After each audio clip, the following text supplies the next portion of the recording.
ತಪಸ್ವಿ ನೀ ಶಾಂತಿ ದೂತನು.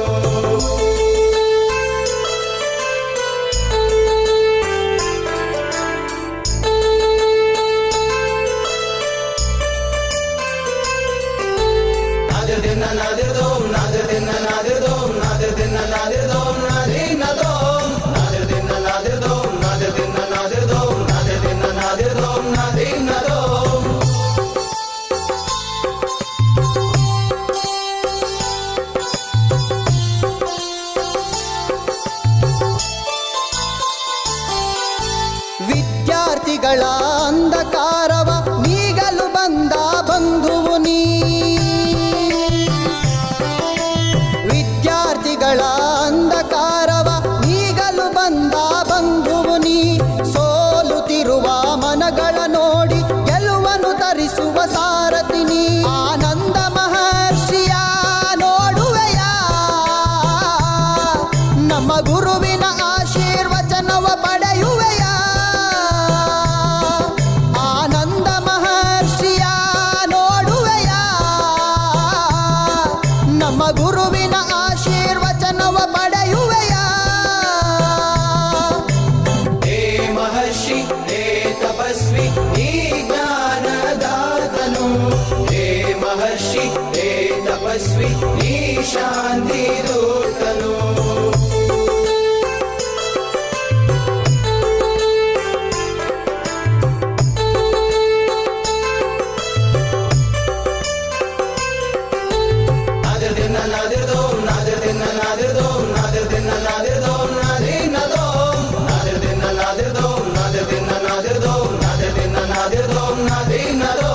ಸ್ವರತ ರಂಗದಲ್ಲಿ ಕಣ್ಣ ರೇಖೆಯಲ್ಲಿ ತಿಳಿಯುವೆ ಮನುಜನ ಕಷ್ಟಗಳ. ಸ್ವರತ ರಂಗದಲ್ಲಿ ಕಣ್ಣ ರೇಖೆಯಲ್ಲಿ ತಿಳಿಯುವೆ ಮನುಜನ ಕಷ್ಟಗಳ. ಸುಲಭ ರೀತಿ ಪರಿಹಾರ ತಿಳಿಸಿ ನೀಡುವೆ ನಮಗೆ ನೆಮ್ಮದಿಯ. ಗುರು ನೆಮ್ಮದಿಯ ನೀಡುವೆಯ ನಮ್ಮ ಆರಾಧನೆಯ ನೀ ಸ್ವೀಕರಿಸುವೆಯ. ಗುರು ನೆಮ್ಮದಿಯ ನೀಡುವೆಯ ನಮ್ಮ ಆರಾಧನೆಯ ನೀ ಸ್ವೀಕರಿಸುವೆಯ. ಹೇ ಮಹರ್ಷಿ ಹೇ ತಪಸ್ವಿ ನೀ ಜ್ಞಾನದಾತನು. ಹೇ ಮಹರ್ಷಿ ಹೇ ತಪಸ್ವಿ ನೀ ಶಾಂತಿ ದೂತನು.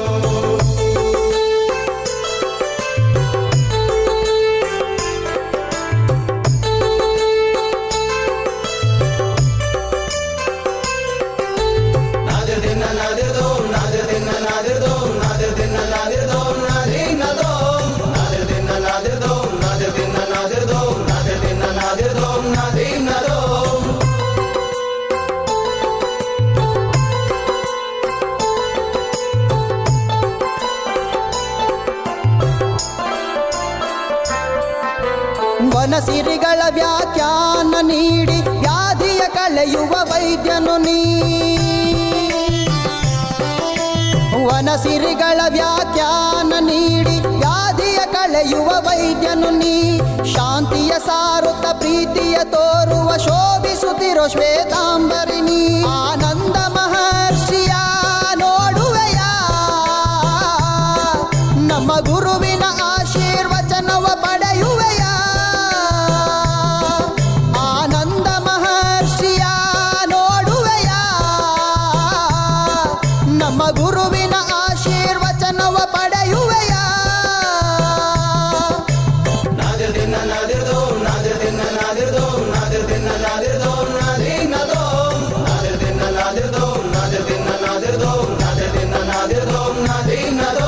ಆನಂದ ಮಹರ್ಷಿಯ ನೋಡುವೆಯ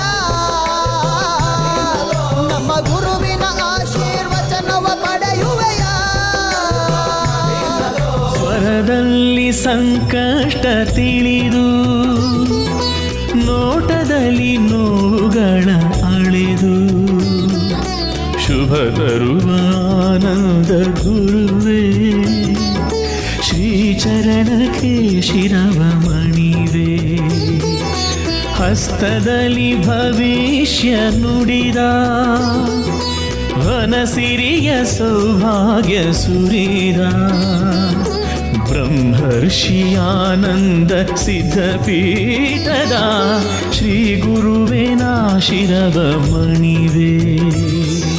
ಶರಣೋ ಗುರುದೇವ ಶರಣೋ ಗುರುದೇವ ಶರಣೋ ಗುರುದೇವ ಶರಣೋ ಗುರುದೇವ.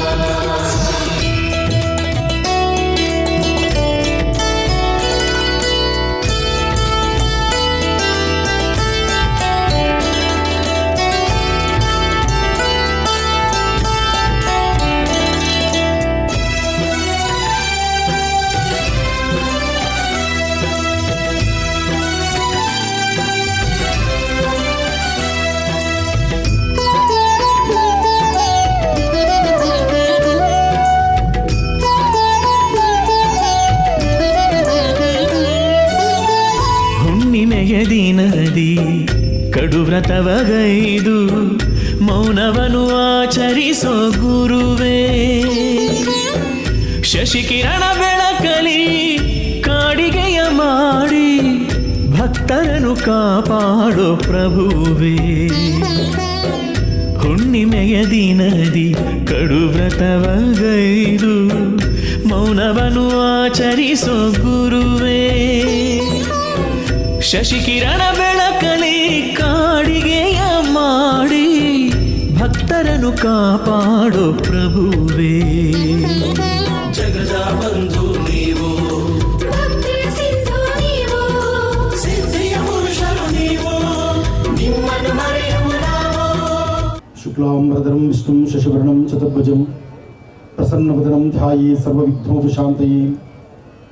ಜಗದಃ ಪಿತರಂ ವಂದೇ ಪಾರ್ವತಿ ಪರಮೇಶ್ವರ. ಗುರುಬ್ರಹ್ಮ ಗುರುವಿಷ್ಣು ಗುರುದೇವೋ ಮಹೇಶ್ವರ ಗುರು ಸಾಕ್ಷಾತ್ ಪರಬ್ರಹ್ಮ ತಸ್ಮೈ ಶ್ರೀ ಗುರುವೇ ನಮಃ. ಗುರುವೇ ಸರ್ವಲೋಕಾನಾಂ ವಿಷಜೇ ಭವರೋಗಿಣಾಂ ನಿಧಯೇ ಸರ್ವವಿದ್ಯಾನಾಂ ಶ್ರೀ ದಕ್ಷಿಣಾಮೂರ್ತಯೇ ನಮೋ ನಮಃ. ನಮಸ್ತೆ ಅಸ್ತು ಭಗವನ್ ವಿಶ್ವೇಶ್ವರಾಯ ಮಹಾದೇವಾಯ ತ್ರಯಂಬಕಾಯ ತ್ರಿಪರಾಂತಕಾಯ ತ್ರಿಕಾಗ್ನಿಕಾಲಾಯ ಕಾಲಾಗ್ನಿರುದ್ರಾಯ ನೀಲಕಂಠಾಯ ಮೃತ್ಯುಂಜಯಾಯ ಸರ್ವೇಶ್ವರಾಯ ಸದಾಶಿವಾಯ ಶ್ರೀಮನ್ಮಹಾದೇವಾಯ ನಮಃ. ಸಾಂಬ ಸದಾಶಿವನ ಸಾನ್ನಿಧ್ಯಕ್ಕೆ ಬಂದಿರತಕ್ಕಂಥದ್ದು, ಶ್ರೀಕಂಠೇಶ್ವರನ ಸಾನ್ನಿಧ್ಯ ನಂಜನಗೂಡಿಗೆ ಬಂದಿರತಕ್ಕಂಥದ್ದು ಇದು ನನ್ನ ಪೂರ್ವ ಜನ್ಮದ ಪುಣ್ಯ. ಆನಂದ್ ಗುರುಜಿಯವರಿಗೆ ನಂಜನಗೂಡಿಗೆ ಬಂದು ಶ್ರೀಕಂಠೇಶ್ವರನ ದರ್ಶನ ಎಷ್ಟು ಆನಂದವೋ, ದೇಹದ ವಸ್ತ್ರದ ಮೇಲೆ ವಸ್ತ್ರದಲ್ಲಿರ್ತಕ್ಕಂಥ ಕೊಳೆಯನ್ನು ದೂರ ಮಾಡಬೇಕಾಗಿರ್ತಕ್ಕಂತಹ ಕಾಯಕದಲ್ಲಿ ಸಮಾಜಕ್ಕೆ ನನ್ನ ಪಾತ್ರ ಏನು, ನಾನೇನು ಮಾಡಿದ್ದೇನೆ ಎಂಬತಕ್ಕಂಥದ್ದನ್ನು ಇವತ್ತು ನೀವು ಹೇಳ್ಕೋಬೇಕಾದಿಲ್ಲ. ನಿಮ್ಮನ್ನು ಗುರುತಿಸಿ ನಿಮಗಾಗಲೇ ಒಂದು ಸ್ಥಾನಮಾನವನ್ನು ಕಲ್ಪಿಸಿರ್ತಕ್ಕಂಥದ್ದು, ನಿಮ್ಮಿರ್ತಕ್ಕಂಥ ಸ್ಥಾನಮಾನದಲ್ಲಿ ಯಾವುದೇ ಧಕ್ಕೆ ಉಂಟಾಗದಂತೆ ನೋಡ್ಕೊಳ್ಳೋದಕ್ಕೆ ಇರ್ತಕ್ಕಂಥದ್ದು ಸಾಕಷ್ಟು ವಿಚಾರಗಳಿದೆ. ಹಿಂದಿನಿಂದ ಮಾಚಿದೇವರ ವಿಶೇಷವಾಗಿರ್ತಕ್ಕಂಥ ಕಾಯಕವನ್ನು ಗೌರವಿಸಿ ನಿಮಗೆ ಸ್ಥಾನಮಾನವನ್ನು ಕಲ್ಪಿಸುವಂಥ ಕಾಯಕದಲ್ಲಿ ಸಾಕಷ್ಟು ಮಹನೀಯರಿದ್ದಾರೆ. ಇವತ್ತು ಬಸವಣ್ಣವ್ರ ಬಗ್ಗೆ ತಾವೆಲ್ಲರೂ ಹೇಳಿದ್ರಿ, ತುಂಬ ಸಂತೋಷ. ಆದರೆ ಒಂದು ವಿಚಾರ ಜ್ಞಾಪಕ ಇರಲಿ, ಬಸವಣ್ಣ ಸಹಿತ ಒಬ್ಬ ಬ್ರಾಹ್ಮಣ, ಇಲ್ಲಿ ಕೂತಿರೋ ಆನಂದ್ ಗುರುಜಿ ಒಬ್ಬ ಬ್ರಾಹ್ಮಣ. ಈ ಬ್ರಾಹ್ಮಣ ಆದರೂ ಸಹಿತ ಆನಂದ್ ಗುರುಜಿ ಎಲ್ಲರನ್ನು ಎದೆಗೆ ಒಪ್ಪಿಕೊಂಡೇ ನಿಂತ್ಕೊಳ್ತಕ್ಕಂಥದ್ದು. ಇಡೀ ಕರ್ನಾಟಕ ರಾಜ್ಯಕ್ಕೆ ಹೋದ್ರು ಎಲ್ಲ ಭಾರತೀಯರು ಒಂದು, ಅಕ್ಕ ತಂಗಿಯರು ಒಂದು, ಎಲ್ಲ ಅಣ್ಣ ತಮ್ಮಂದಿರು ಒಂದು ಎಂಬತಕ್ಕಂಥ ಚಿಂತನೆ ಈ ನಿಮ್ಮ ಆನಂದ್ ಗುರುಜಿದು. ಯಾಕೆಂದ್ರೆ ನೊಂದು ಬೆಂದಿರ್ತಕ್ಕಂಥವರು, ಸಾಕಷ್ಟು ಶೋಷಣೆಗೊಳಗಾಗಿರ್ತಕ್ಕಂಥವರು, ದೀನ ದಲಿತರು, ಹಾಗೆ ಸಂಕಷ್ಟದಲ್ಲಿರ್ತಕ್ಕಂಥವ್ರ ಕಷ್ಟ ಏನು ಎಂಬತಕ್ಕಂಥದ್ದನ್ನು ಅರ್ತಿದ್ದೀನಿ ನಾನು, ನನಗೆ ಗೊತ್ತೋದು. ಅದಕ್ಕಾಗಿ ಕರ್ನಾಟಕದ ಮೂಲೆ ಮೂಲೆಗೂ ಸಹಿತ ಈ ಆನಂದ್ ಗುರುಜಿಯವರ ಪ್ರಯಾಣ ಇದೆ.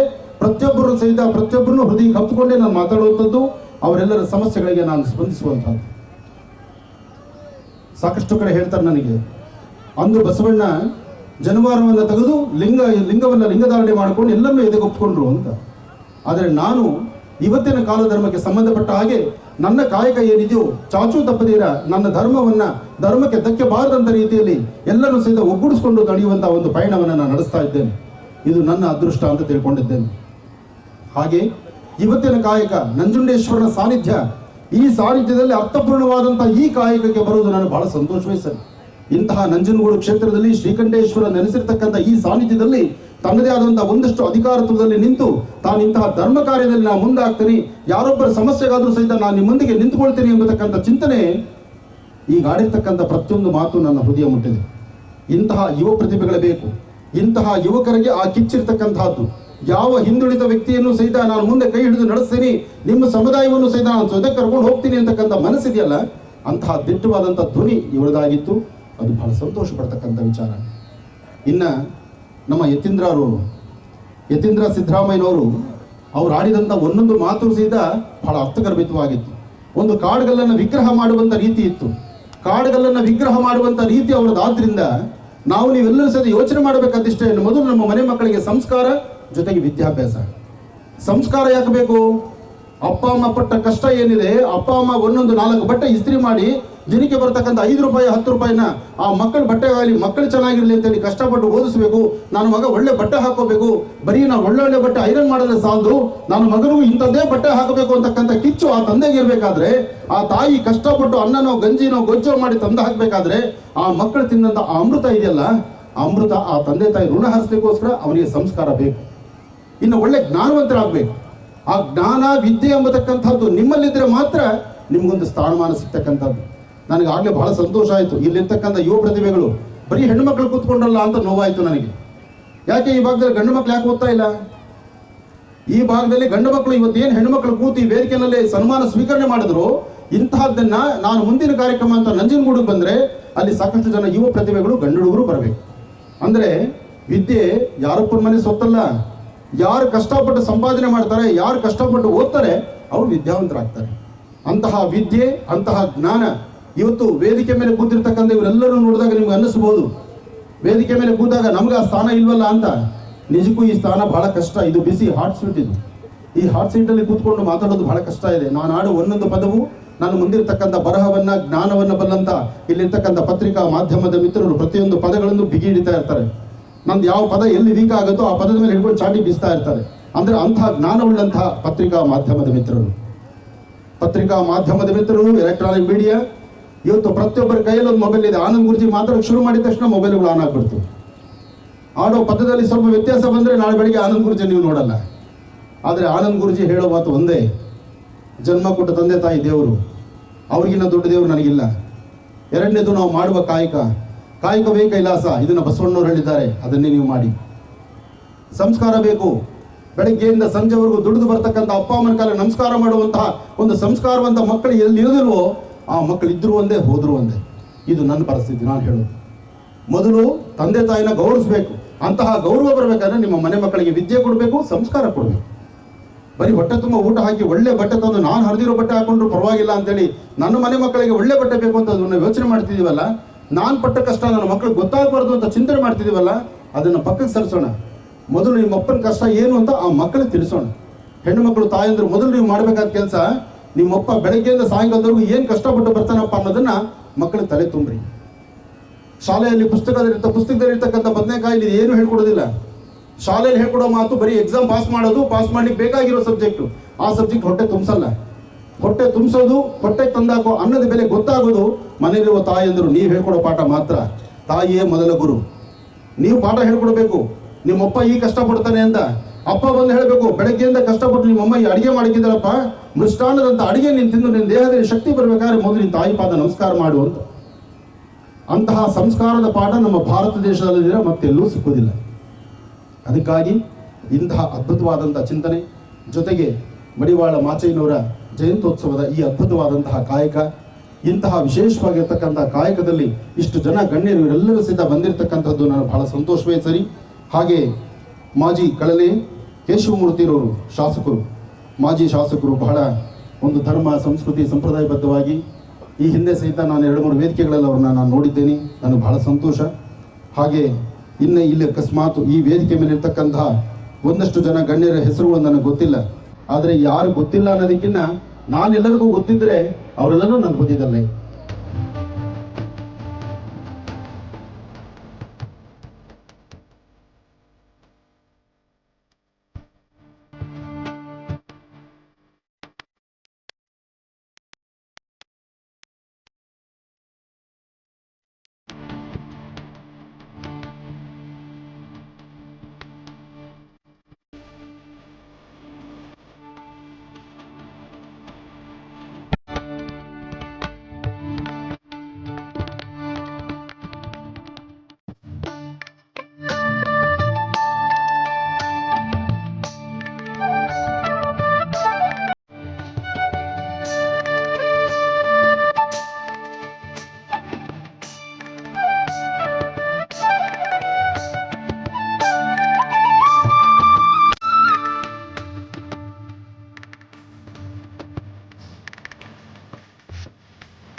ಇದು ಸ್ಪೆಷಲಿ ನ್ಯೂ ಬಾರ್ನ್ಸ್ಗೆ ಏನಾಗುತ್ತೆ ಅಂತಂದರೆ ಕಫ ಕಟ್ಕೊಂಡ್ಬಿಡುತ್ತೆ. ಕಫ ಕಟ್ಕೊಂಡ್ಬಿಟ್ರೆ ಎರಡೂ ಶ್ವಾಸಕೋಶಗಳು ಒಂದೊಂದು ಸರಿ ಮುಚ್ಕೊಂಡ್ಬಿಡುತ್ತೆ. ಅದರಿಂದ ಬಹಳ ಕಡೆ ಪೆರಿಫೆರಿ ಅಂದರೆ ಟೈರ್ 2 ಸಿಟೀಸ್, ಟೈರ್ 3 ಸಿಟಿಯಲ್ಲಿ ಮಿಷಿನ್ಗೆ ಹಾಕ್ತಾರೆ. ಅದು ಎಷ್ಟೇ ಹಾಕಿದ್ರೂ ಒಂದೊಂದು ಸಲ ಕಫ ಗಟ್ಟಿ ಆಗಿಬಿಟ್ರೆ ಏರ್ ಕೆನಾಟ್ ಎಂಟರ್ ಇಯರ್. ಆಗ ನಾವು ಈ ಮಿಷಿನಲ್ಲಿ ನಾವು ಅದನ್ನು ತೆಗಿಬೋದು ಸ್ವಾಮಿ. ಇದಂ ವಿಷ್ಣುರ್ವಿಚಕ್ರಮೇ ತ್ರೇಧಾನಿಧಿ ಪದಂ ಸಮೂಢ ಪಶ್ಯಮಾಗುಂ ಸ್ವಯಂ. ಮಹಾವಿಷ್ಣುವನ್ನೇ ಪ್ರಾರ್ಥನೆ ಮಾಡಬೇಕು.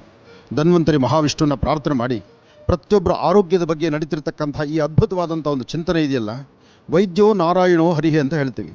ಹಿಂದೆ ವೈದ್ಯೋ ನಾರಾಯಣೋ ಹರಿ ಅಂದರೆ ಎಲ್ಲೋ ಒಂದು ಕಡೆ ಡಾಕ್ಟರ್ ಇರ್ತಿದ್ರು. ಆ ಕೊಡ್ತಕ್ಕಂಥ ಔಷಧಿಗಳಿಂದ ಎಷ್ಟು ಜನಕ್ಕೆ ಅದ್ರ ಉಪಯೋಗ ಆಗ್ತಿತ್ತು, ಆಗೋದಿಲ್ಲ, ಅಥವಾ ಆದರೂ ಒಂದು ಅದೃಷ್ಟ ಅಂತ ಹೇಳ್ಬೋದಾಗಿತ್ತು. ಆದರೆ ಇವತ್ತು ಅದೃಷ್ಟಕ್ಕೆ ಒಂದು ಸವಾಲಾಗಿ, ವಿಜ್ಞಾನಕ್ಕೆ ಒಂದು ಸವಾಲಾಗಿ, ಪ್ರತಿಯೊಬ್ಬ ಹುಟ್ಟೋ ಮಕ್ಕಳಿಗೂ ಸಹಿತ ಬರ್ತಕ್ಕಂತಹ ನ್ಯೂನ್ಯತೆಗಳು, ಸಮಸ್ಯೆಗಳಿಗೆ ಒಂದು ಸೂಕ್ತ ಪರಿಹಾರವನ್ನು ಕಲ್ಪಿಸುವಂತಹ ನಿಟ್ಟಿನಲ್ಲಿ ಇವತ್ತು ನಮ್ಮ ವೈದ್ಯ ಲೋಕ ಮುಂಚೂಣಿಯಲ್ಲಿದೆ. ಸಾಕಷ್ಟು ಜನ ವೈದ್ಯರು ಅದ್ರ ಬಗ್ಗೆನೇ ಅಧ್ಯಯನ ಮಾಡಿ ಆಗ ಹುಟ್ಟಿರ್ತಕ್ಕಂಥ ಮಕ್ಕಳು ನವಮಾಸ ತುಂಬಿ ಹುಟ್ಟೋದು ಬೇರೆ, 9 ತಿಂಗಳು 9 ಗಳಿಗೆಗಳು ತುಂಬಿ ಹುಟ್ಟುವ ಮಕ್ಕಳು ಆರೋಗ್ಯವಂತ ಮಕ್ಕಳು. ಆದರೆ ನಮ್ಮಲ್ಲಿ ಅದೃಷ್ಟವೋ ದುರಾದೃಷ್ಟವೋ ಇತ್ತೀಚಿನ ದಿನಗಳಲ್ಲಿ 6 ತಿಂಗಳಿಗೆ, 8 ತಿಂಗಳಿಗೆ, 7 ತಿಂಗಳಿಗೆ ಈ ಥರ ಡೆಲಿವರಿ ಆಗೋಗ್ತಾ ಇದೆ. ಬಹಳ ಬೇಗ ಅಡ್ವಾನ್ಸ್ ಆಗಿ ಬಂದು ಡೆಲಿವರಿ ಆಗುವಂಥದ್ದು.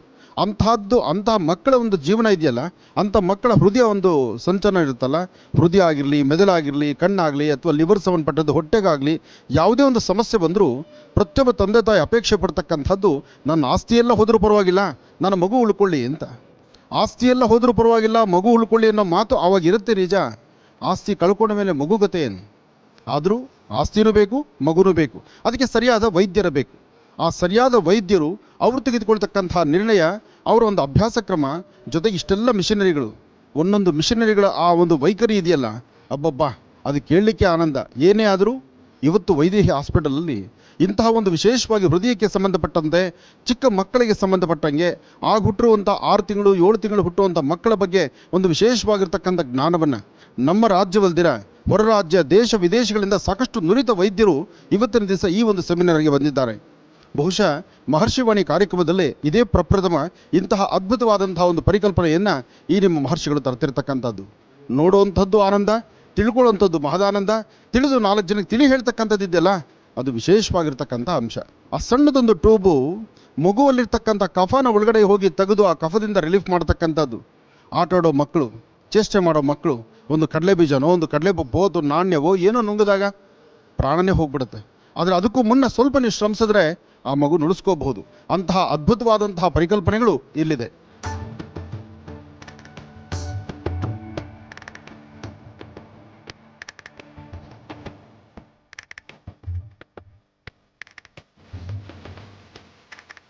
ಇಷ್ಟೆಲ್ಲ ಒಂದು ವಿಶೇಷತೆಗಳನ್ನು ನೋಡ್ತಿದ್ರೆ, ಹಿಂದೆ ತಾಯಿ ಗರ್ಭವತಿ ಆದರೆ ಆ 9 ತಿಂಗಳು ಆಕೆ ನಡೀತಕ್ಕಂಥ ರೀತಿ, ತನ್ನ ಕಾಯಕ ಎಲ್ಲವನ್ನು ಸಹಿತ ಅಚ್ಚುಕಟ್ಟಾಗಿ ಮಾಡ್ಕೊಂಡು ಬರೋಳು. ಇವತ್ತು ಸೂಕ್ಷ್ಮ ಶರೀರ, ಭಾಳಷ್ಟು ಸೂಕ್ಷ್ಮ ಆಗಿದ್ದಾಳೆ. ಗರ್ಭವತಿ ಆದ್ಲು ಅಂತ ಗೊತ್ತಾದ ತಕ್ಷಣವೇ ಬೆಡ್ ರೆಸ್ಟು, ಭಾಳ ಜೋಪಾನ, ಗಂಡನಿಂದಲೂ ಜೋಪಾನ, ಅತ್ತೆ ಮಾವನಿಂದಲೂ ಜೋಪಾನ. ಇಷ್ಟೆಲ್ಲ ಜೋಪಾನವಾಗಿರ್ತಕ್ಕಂಥ ಒಬ್ಬ ಮಹಿಳೆ, ಒಬ್ಬ ಹೆಣ್ಣು ತನ್ನ ಗರ್ಭದಲ್ಲಿ 9 ತಿಂಗಳು ಹೊತ್ತು ಆ ಹೆತ್ತು ಕೊನೆಗೆ ಒಂದು ಜನನ ಕೊಡಬೇಕಾಗಿರ್ತಕ್ಕಂಥ ಸನ್ನಿವೇಶದವರೆಗೂ ಕಾಯುವಂತಹ ಗಳಿಗೆ ಇದೆಯಲ್ಲ, ಅಕಸ್ಮಾತ್ ಅದರ ಪೂರ್ವಭಾವಿಯಾಗಿ ಏನಾದರೂ ಡೆಲಿವರಿ ಆದರೆ ತಾಯಿ ಗರ್ಭದಲ್ಲಿದ್ದಾಗ ಮಗು ಹೇಗಿರುತ್ತೋ ಅದೇ ಪ್ರಕಾರವಾಗಿ ಆ ಗರ್ಭದಲ್ಲಿದ್ದಾಗ ನೀರಿನ ವ್ಯವಸ್ಥೆ ಆಗಿರಲಿ, ಗರ್ಭದಲ್ಲಿ ಮಗು ಸಂರಕ್ಷಣೆ ಆಗಿರಲಿ, ಗರ್ಭದಲ್ಲಿ ಮಗು ಯಾವುದೇ ಸಣ್ಣ ಒಂದು ಅವಘಡ ಆಗದಿರ ಹೇಗೆ ಸಂರಕ್ಷಣೆ ಇರುತ್ತೋ ಅದೇ ಪ್ರಕಾರ ಚಿಂತನೆಯಲ್ಲಿ ಮಾಡುವಂತಹ ಈ ಪ್ರಕ್ರಿಯೆ, ಅಬ್ಬಬ್ಬಾ, ಬಹುಶಃ ಮಾನವ ನಿರ್ಮಿತ ಬ್ರಹ್ಮ ವಿಧಾತ ಲಿಖಿತಾರೇಖ ಲಲಾಟಾಕ್ಷರ ಮಾಲಿಕ, ಆ ಸೃಷ್ಟಿಕರ್ತ ಬ್ರಹ್ಮನ ಲಿಖಿತ ಒಂದಾದರೆ, ಬ್ರಹ್ಮನ ಸೃಷ್ಟಿ ಒಂದಾದರೆ ಆ ಸೃಷ್ಟಿಯ ಹತ್ತತ್ರಕ್ಕೆ ಬರ್ತಿದ್ದಾರಾ ಇವತ್ತು ವಿಜ್ಞಾನದ ಲೋಕ, ವೈದ್ಯ ಲೋಕ ಅಂತಕ್ಕಂಥದ್ದು ಆಶ್ಚರ್ಯ ಆಗ್ತಾ ಇದೆ. ಪ್ರತಿಯೊಬ್ಬ ಪೋಷಕರು ಅಪೇಕ್ಷೆ ಪಡ್ತಕ್ಕಂಥದ್ದು ಒಂದು ಮಗು ಆದರೆ ಸಾಕಪ್ಪ ಅಂತ. ಇತ್ತೀಚಿನ ದಿನಗಳಲ್ಲಿ ಮಕ್ಕಳಾಗೋದೇ ಬಹಳ ಕಷ್ಟ. ಆಹಾರ ಪದ್ಧತಿ, ಮನುಷ್ಯನ ಸ್ಟ್ರೆಸ್, ಅಥವಾ ತಾನು ಮಾಡುವಂಥ ಕಾಯಕ, ತನ್ನ ದಾಂಪತ್ಯದ ನೆಮ್ಮದಿ ಸುಖ ಸಂತೋಷ ಎಲ್ಲವೂ ಕಾರಣ ಆಗಿರ್ಬೋದು. ಇಷ್ಟೆಲ್ಲ ಶ್ರಮದ ಮಧ್ಯದಲ್ಲಿ ಒಂದು ಮಗು ಜನನಕ್ಕೆ, ಒಂದು ಗರ್ಭವತಿ ಆದಲು ಅಂತ ಗೊತ್ತಾದ ತಕ್ಷಣ, ಗರ್ಭವತಿ ಆದಂಥ ಹೆಣ್ಣಿಗೆ ಗರ್ಭಾವಸ್ಥೆ ಅಂದರೆ ಅದನ್ನು ಮುಗಿದು ಇನ್ನು ಪ್ರಸವ ವೇದನೆ ಬರುವ ಕಾಲ, ಬಹುಶಃ ಅದು ಮುಂಚಿತವಾಗಿ ಆಯಿತು ಅಂದ್ಕೊಳ್ಳಿ. ಇಷ್ಟೆಲ್ಲ ಸಮಸ್ಯೆಗಳಿದೆ ಅಂತಕ್ಕಂಥದ್ದು ನಮಗೆ ಗೊತ್ತು, ಅದಕ್ಕೆ ಪರಿಹಾರ ಏನು ಎಂಬತಕ್ಕಂಥದ್ದು ಗೊತ್ತಿರಲಿಲ್ಲ. ಬಹುಶಃ ಇಷ್ಟೆಲ್ಲ ಟೆಕ್ನಾಲಜಿ, ಇಷ್ಟೆಲ್ಲ ವ್ಯವಸ್ಥೆಗಳು ನೋಡಿದಾಗ ಈ ಒಂದು ಸೆಮಿನಾರ್ ಇವತ್ತು ನಾವು ತಿಳ್ಕೊಳ್ಬೇಕಾದಂಥ ವಿಚಾರ ಬಹಳ ಚೆನ್ನಾಗಿದೆ. ನೋಡಿ, ಮನುಷ್ಯನ ದೇಹದಿಂದ ಹೋಗುವಂಥ ಉಸಿರು ಉಸಿರು ಹೋದಂಥ ದೇಹವನ್ನು ಸಂಪೂರ್ಣವಾಗಿ ಒಂದು ತಣ್ಣನೆಯ ಪೆಟ್ಟಿಗೆಯಲ್ಲಿ ಇಡ್ತಾರೆ, ಅಂದರೆ ಐಸ್ ಪೆಟ್ಟಿಗೆಯಲ್ಲಿ ಇಡ್ತಾರೆ. ಎಷ್ಟೊತ್ತು ಜನ ಬಂದು ನಮ್ಮೂರು ನಮ್ಮನ್ನು ನೋಡ್ಕೊಂಡು ಹೋಗೋ ತನಕ. ಆದರೆ ಅದೇ ತರಹ ಕೂಲ್ ಮಾಡಿ ಬ್ರೈನಲ್ಲಿರ್ತಕ್ಕಂಥ ಸೆಲ್ಸ್ ಆಗಲಿ ಯಾವುದೇ ನರನಾಡಿಗಳಲ್ಲಿ ಹಾಳಾಗಬಾರ್ದು ಅಂತೇಳಿ ಅಷ್ಟೇ ಡಿಗ್ರಿ ಟೆಂಪ್ರೇಚರ್ ಕಡಿಮೆ ಮಾಡಿಕೊಂಡು ಕೋಲ್ಡಲ್ಲಿಟ್ಟು ಪುನಃ ಮಗುನ ಸೃಷ್ಟಿ ಮಾಡುವಂಥದ್ದು, ಮಗುಗೊಂದು ಜೀವ ಕೊಡುವಂಥ ಕಾಯಕ ಮಾಡ್ತಾರಲ್ಲ, ಅದು ಮೆಚ್ಚುವಂಥದ್ದು. ಏನೇ ಆದರೂ ವೈದ್ಯ ಲೋಕ ಒಂದು ವಿಸ್ಮಯಗಳನ್ನೇ ತೋರಿಸುತ್ತೆ.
ಕರ್ನಾಟಕದಲ್ಲಿ ಇಂತಹ ಅದ್ಭುತವಾದಂತಹ ವೈದೇಹಿ ಸಂಸ್ಥೆ ಇವತ್ತು ತೆಗೆದುಕೊಂಡಂತಹ ಈ ನಿಲುವು ನಿಮ್ಮೆಲ್ಲರನ್ನೂ ಸಹಿತ ಒಂದು ಕಡೆ ತರಿಸಿ ದೇಶ ವಿದೇಶಗಳಲ್ಲಿರ್ತಕ್ಕಂತಹ ನುರಿತ ವೈದ್ಯರನ್ನು ಕರೆತಂದು ಒಂದು ಅದ್ಭುತವಾದಂಥ ಒಂದು ಸೆಮಿನಾರ್ ಮಾಡಿ ಎಲ್ಲರಿಗೂ ಸಹಿತ ಸೂಕ್ತವಾದಂಥ ಮಾಹಿತಿಯನ್ನು ಉಣಬಡಿಸುವಂಥ ಕಾಯಕದಲ್ಲಿ ಭಾಳ ವಿಶೇಷವಾಗಿ ಕಾಯಕವನ್ನು ಮಾಡ್ತಿದ್ದಾರೆ.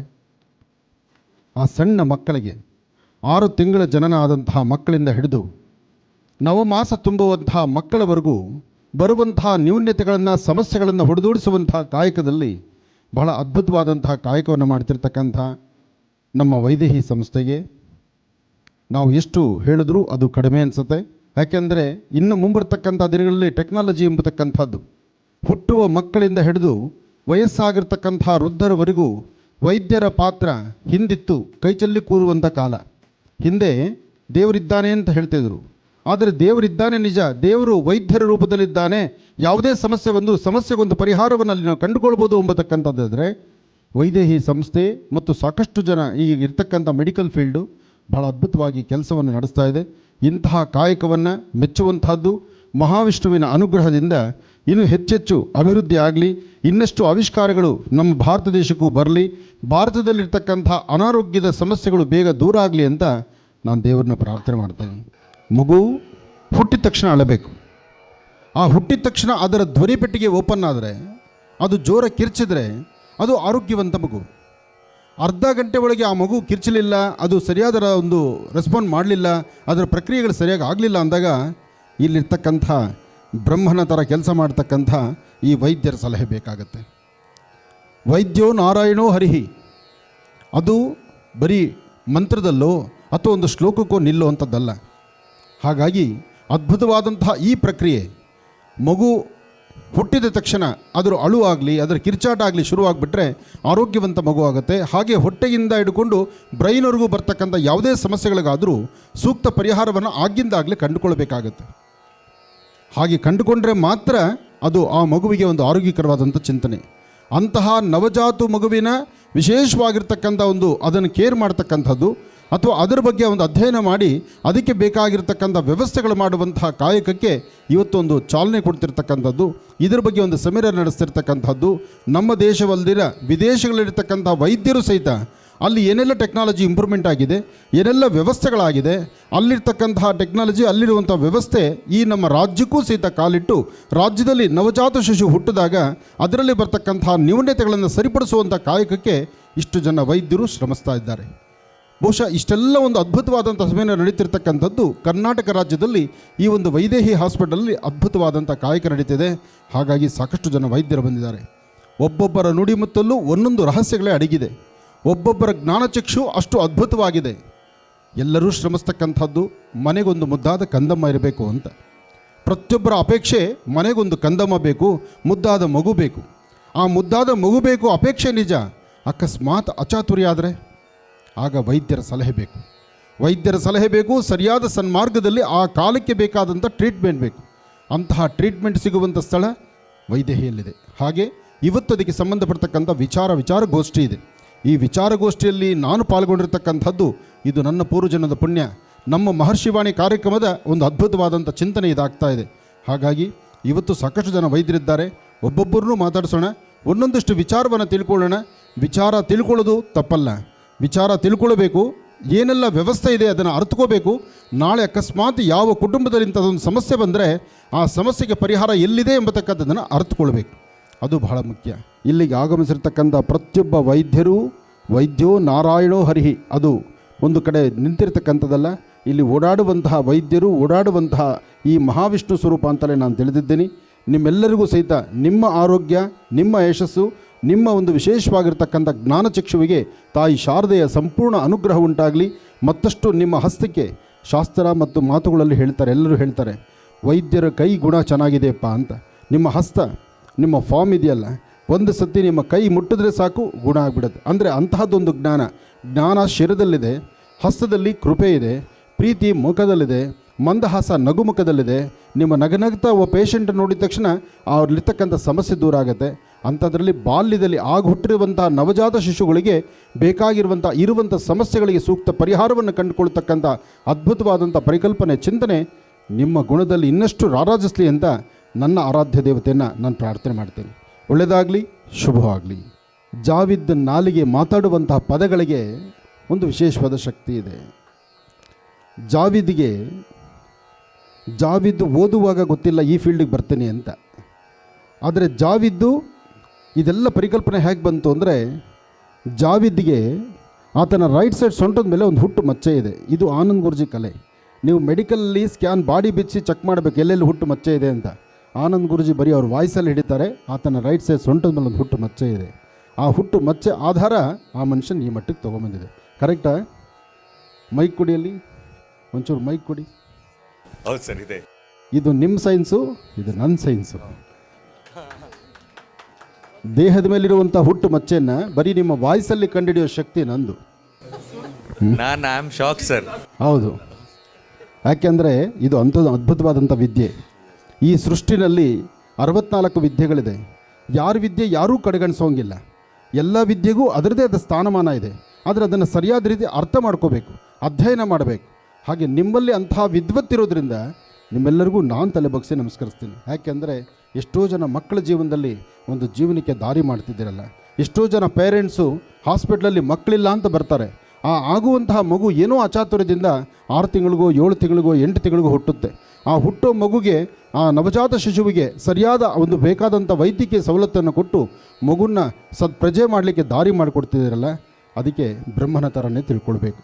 ಒಳ್ಳೆಯದಾಗಲಿ, ಶುಭವಾಗಲಿ.